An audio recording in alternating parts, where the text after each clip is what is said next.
In the 18th century, there was something that spread across Europe and eventually made its way to America called puerperal fever, also known as the Black Death of childbed. Basically what was happening is women were giving birth and they would die within 48 hours after giving birth.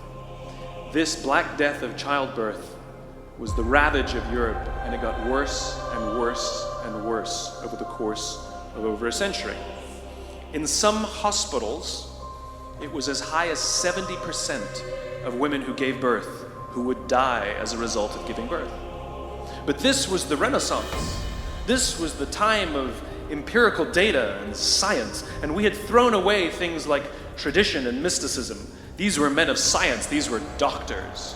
And these doctors and men of science wanted to study and try and find the reason for this Black Death of childbed, and so they got to work studying, and they would study the corpses of the women who had died.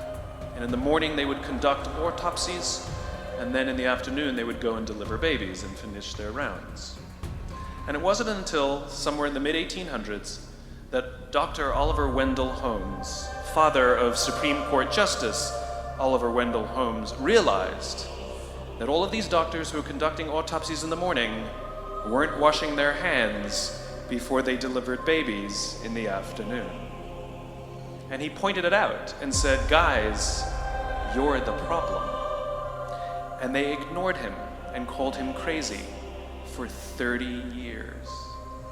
Until finally somebody realized that if they simply washed their hands, it would go away. And that's exactly what happened. When they started sterilizing their instruments and washing their hands, the Black Death of childbed disappeared. My point is, the lesson here is, sometimes you're the problem.